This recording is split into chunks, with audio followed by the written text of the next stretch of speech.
అందరికీ నమస్కారం అండి. ఈరోజు మనం కన్యారాశి వారి యొక్క జాతక ఫలితాల గురించి తెలుసుకోబోతున్నాం.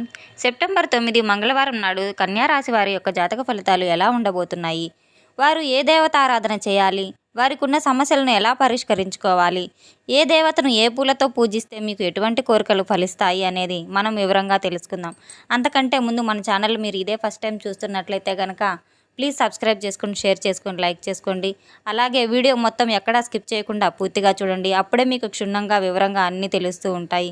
ఇక వివరాల్లోకి వెళ్తే గనక కన్యా రాశి వారికి సంబంధించిన రేపటి ఫలితాలు ఏంటంటే, మనలో చాలామంది ఇంట్లో దీపారాధన చేసే సమయంలో గులాబీ పూలతో దేవుడిని పూజిస్తూ ఉంటారు. అయితే ఎర్ర గులాబీ పూలతో ఇంట్లో పూజ చేసుకుంటే ఎన్నో శుభ ఫలితాలు కలుగుతాయి. లక్ష్మీదేవికి అత్యంత ఇష్టమైన వాటిలో గులాబీ పువ్వు ఒకటి. మీ సమస్యలన్నిటికీ ఉత్తమమైన పరిష్కారం గులాబీ పువ్వు. కాబట్టి కొన్ని నియమాలను పాటిస్తూ గులాబీ పూలతో ఇంట్లో పూజ చేసుకుంటూ ఉంటే ఇక మీకు పట్టిందల్లా బంగారమే అవుతుంది. లక్ష్మీదేవి ఆశీర్వాదం సంపూర్ణంగా కూడా కలుగుతూ ఉంటుంది. అలాగే శుక్రవారం అంటేనే లక్ష్మీదేవికి చాలా ప్రీతికరమైన రోజు. శుక్రవారం ఒకరోజే కాకపోయినా ప్రతి మంగళవారం, ఆదివారం, శుక్రవారం 3 రోజుల్లో మనం దేవతారాధన చాలామంది అయితే చేస్తూ ఉంటారు. కానీ ఈ ఎర్ర గులాబీ పూలతో లక్ష్మీదేవికి పూజ చేయండి. దానివల్ల మీకు చాలా మంచి ఫలితాలే లభిస్తాయి. ఆవు నెయ్యితో 2 దీపాలు వెలిగించి 2 గులాబీ పూలతో లక్ష్మీదేవిని ఆరాధిస్తే లక్ష్మీదేవి ఎంతగానో మురిసిపోయి కోరిన వరాలన్నీ మిమ్మల్ని వెంటనే నెరవేరుస్తూ ఉంటుంది. ఇక మీ ఇల్లంతా కాసుల వర్షంతో నిండిపోతూ ఉంటుంది.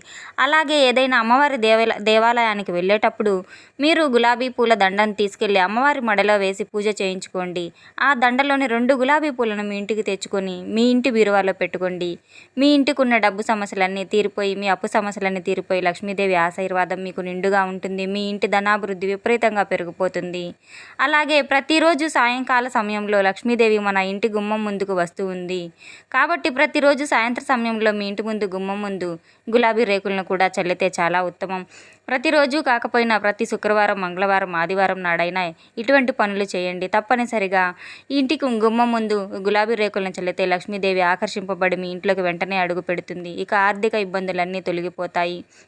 అలాగే ముఖ్యమైన పని కోసం మనం బయటకు వెళ్ళేటప్పుడు కూడా మీ పనుల్లో ఎలాంటి అడ్డంకులు లేకుండా ఏర్పడాలంటే, విజయాలు సాధించాలంటే గులాబీ పూలతో ఇంట్లో పూజ చేసి పూజలో పెట్టిన ఒక గులాబీ పువ్వును తీసుకొని మీ పర్సులో కానీ జేబులో కానీ పెట్టుకొని వెళ్ళండి. అమ్మవారి అనుగ్రహంతో మీ పనుల్లో ఎలాంటి ఆటంకాలు ఏర్పడకుండా ఖచ్చితంగా విజయాలను అనేది మీరు చవిచూస్తారు. మంచి శుభవార్తలు కూడా వింటూ ఉంటారు. గులాబీ పూలతో పాజిటివ్ ఎనర్జీ నిండి ఉంటుంది. కాబట్టి ప్రతి శుక్రవారం, మంగళవారం, ఆదివారం తప్పనిసరిగా నీటిలో కొన్ని గులాబీ రేకులను వేసుకొని ఆ నీటితో స్నానం చేస్తే మీకు కలిగే ఒత్తిడి, అలసట సమస్యలన్నీ కూడా పోయి మానసిక ప్రశాంతత అనేది లభిస్తూ ఉంటుంది. ఎల్లప్పుడూ ఆరోగ్యంగానే ఉంటారు. ఇంట్లో పూజ చేసే సమయంలో కూడా పూజలో ఉపయోగించే అగరబత్తులను గులాబీ సువాసనలతో ఉండేలాగా చూసుకోండి. ఎక్కడైతే గులాబీ పూల పరిమళాలు వెదజల్లుతూ ఉంటాయో అక్కడే లక్ష్మీదేవి తిష్ట వేసుకుని కూర్చొని ఉంటుంది అనేది మనం గమనించాలి. ఇక మనలో చాలామందికి ఎల్లప్పుడూ దురదృష్టం అనేది వెంటాడుతూ ఉంటుంది. జీవితంలో లక్ అనేది ఉండదు. అలాంటి వారు ఉదయం నిద్ర లేవగానే ముందుగా గులాబీ పూలను చూడండి. ఇక మీ దురదృష్టం మొత్తం తొలగిపోయి మీ జాతకంలో అదృష్టం అనేది వస్తూ ఉంటుంది మీ వెనకాలే. వాస్తు ప్రకారం ముళ్ళ మొక్కను ఇంట్లో పెంచకూడదని అంటుంటారు. కానీ గులాబీ పూల మొక్క ఇంట్లో పెంచుకుంటే ఇంటి ఐశ్వర్యం రెట్టింపు అవుతుంది. మీ ఇంటిలో ధన ప్రవాహం బాగా పెరుగుతూ ఉంటుంది. మీ మనసులోని కోరికలు వెంటనే నెరవేరాలంటే ఏదైనా ఒక మంగళవారం కానీ, శనివారం కానీ ఆంజనేయ స్వామి గుడికి వెళ్ళి ఆంజనేయ స్వామి దేవాలయంలో ఆంజనేయ స్వామికి 11 గులాబీలను సమర్పించండి. ఈ పరిహారాన్ని పాటిస్తే గనక మీ మనసులోని కోరికలన్నీ తప్పనిసరిగా నెరవేరు తీరుతాయి. అలాగే ప్రతి శుక్రవారం నాడు ఎరుపు రంగు వస్త్రాలను ధరించి గులాబీ పూలను మీ చేతిలో పట్టుకొని శ్రీ సూక్తాన్ని చదవండి. ఈ శ్రీ సూక్తం చదివిన తర్వాత ఆ పూలను మీ బీరువాలో పెట్టుకోండి. సంపూర్ణ లక్ష్మీ కటాక్షం సిద్ధించి ఆ ఇంట్లో అనవసరపు ఖర్చులన్నీ తగ్గిపోయి అతి త్వరలోనే మీ బీరువా మొత్తం ధనంతో నిండిపోతూ ఉంటుంది. ఇక ప్రతిరోజు ఇంట్లో దీపారాధన చేయలేని వారు ఉదయం స్నానం చేసి ఒక గులాబీ పువ్వును లక్ష్మీదేవికి సమర్పించి నమస్కరించుకోండి. ఆ తల్లి అనుగ్రహం మీ ఇంటిపై ఎల్లవేళలా ఉంటూ ఉంటుంది. అలాగే అప్పుల సమస్యలతో బాధపడేవారు అప్పుల బాధ నుండి త్వరగా విముక్తి కలగాలంటే 5 ఎర్ర గులాబీలను తీసుకొని వాటిని ఒక తెల్లటి రంగు వస్త్రంలో మూట కట్టి ఆ మూటను ప్రవహించే నదులలో వేయండి. ఇలా చేయడం ద్వారా జాతక దోషాలనేవి తొలగిపోయి అప్పుల బాధ నుండి త్వరగా విముక్తి కలగటం అనేది జరుగుతూ ఉంటుంది. మనం చూస్తున్నట్లయితే కనుక మన హిందూ ధర్మం ప్రకారం గోమాతను కూడా మనం పూజిస్తూ ఉంటాము. గోమాతకు కూడా ఎంతో ప్రాధాన్యత ఇస్తాము. గోమాతలో లక్ష్మీదేవితో పాటు 33 కోట్ల మంది దేవతలు కొలువై ఉంటారు కాబట్టి గోవు పాదాల దగ్గర గులాబీ రేకులను వేసి గోమాతకు ప్రదక్షిణలు చేసి ఆహారం తినిపిస్తే ముక్కోటి దేవతల ఆశీర్వాదం ఖచ్చితంగా కలిగి తిరుగుతుంది. ఎలాంటి సమస్యలైనా సరే వెంటనే తొలగిపోయి మీకు మంచి రోజులు అనేవి వెంటనే ప్రారంభమవుతాయి. అలాగే వివాహ ప్రయత్నాలు చేసేవారు కూడా ప్రతినిత్యం గులాబీ పూలతో ఇంట్లో పూజలు చేయండి. అతి త్వరలోనే మీకు మంచి వివాహ సంబంధం అనేది కుదురుతుంది. ఇక ప్రతి శుక్రవారం, మంగళవారం, ఆదివారం సమయాల్లో అయితే గులాబీ పువ్వు పైన కర్పూరాన్ని వెలిగించి మీ ఇల్లంతా ఆ కర్పూర పొగ వేయండి. మీ ఇంట్లో ఉన్న దరిద్ర దేవత బయటకు వెళ్ళిపోయి మీకు అంతా శుభమే కలుగుతుంది. అలాగే లక్ష్మీదేవి కటాక్షం కూడా పెరుగుతూ ఉంటుంది. అలాగే గుగ్గిలం సాంబ్రాణి పొగ కూడా వేస్తూ ఉండాలి ప్రతినిత్యం. అలాగే కుటుంబంలో సుఖ సంతోషాలు కూడా పెరుగుతూ ఉంటాయి. సాధారణంగా ఎవరైనా అనారోగ్య సమస్యలతో బాధపడుతూ ఉంటే వారికి దిష్టి తీస్తాం. అయితే అనారోగ్య సమస్యలతో బాధపడేవారు ఒక తమలపాకు పైన గులాబీ పువ్వును పెట్టి 11 సార్లు దిష్టి తీసుకుంటే దీర్ఘకాలిక అనారోగ్య సమస్యలన్నీ తొలగిపోయి మంచి ఆరోగ్యం అనేది వస్తూ ఉంటుంది.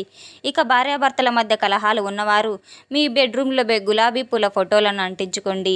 ఇంటికున్న వాస్తుదోషాలు కూడా తొలగిపోయి భార్యాభర్తల మధ్య కలహాలు లేకుండా ప్రేమానురాగాలు అనేవి పెరుగుతూ ఉంటాయి. ఇక మన జాతకంలో అంగారక దోషం ఉంటే కనుక వివాహ సమస్యలు అలాగే ఆర్థిక సమస్యలు కూడా పెరుగుతూ ఉంటాయి. కాబట్టి ఏదైనా ఒక సోమవారం నాడు శివలింగానికి గంగాజలంతో అభిషేకం చేసి శివలింగం పైన గులాబీ పూలను ఉంచండి.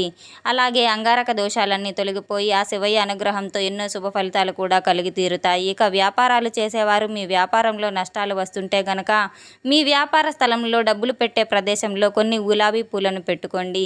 ఇక వ్యాపారంలో నష్టాలు రాకుండా ఆర్థిక లాభాలైతే ఘనంగా సిద్ధిస్తూ ఉంటాయి. అలాగే కొత్తగా వ్యాపారం ప్రారంభించేవారు కూడా మీ వ్యాపార స్థలంలో గులాబీ పూలతో లక్ష్మీదేవిని పూజించటం వల్ల ఇక మీరు పట్టిందల్లా బంగారం అనేది అవుతుంది. అలాగే ఉద్యోగ ప్రయత్నాలు చేసేవారు కూడా ఇంటర్వ్యూలకు వెళ్ళేటప్పుడు మీ జేబులో ఒక గులాబీ పువ్వును పెట్టుకొని వెళ్ళండి. ఇక మీరు ఖచ్చితంగా విజయాలత సాధిస్తారు. అలాగే మనలో కొంతమంది రాత్రి సమయంలో అసలు నిద్ర పట్టదు. అలాంటి వారు లక్ష్మీదేవికి నమస్కారం చేసుకొని మీ దిండు కింద ఒక గులాబీ పువ్వును పెట్టుకొని నిద్రపోండి. ఇలాంటి పీడకలలు కూడా రాకుండా ప్రశాంతకరమైన నిద్ర అయితే మీకు వరిస్తుంది. ఆ నిద్ర నుంచి రాత్రి సమయంలో మీకు కళ్ళలో గులాబీ పువ్వులు కనిపిస్తే కనుక ఇక మీకు మంచి రోజులు రాబోతున్నాయని కూడా అర్థం చేసుకోవాలి. మీ ఇంటిపై లక్ష్మీ కటాక్షం ఉన్నదని భావించాలి. లక్ష్మీ కటాక్షం ప్రీతికరమైన గులాబీ పూలతో ఇలాంటి చిన్న చిన్న పరిహారాలను పాటిస్తే ఇక మీ జీవితంలో అద్భుతాలు అనేవి జరుగుతూ ఉంటాయి.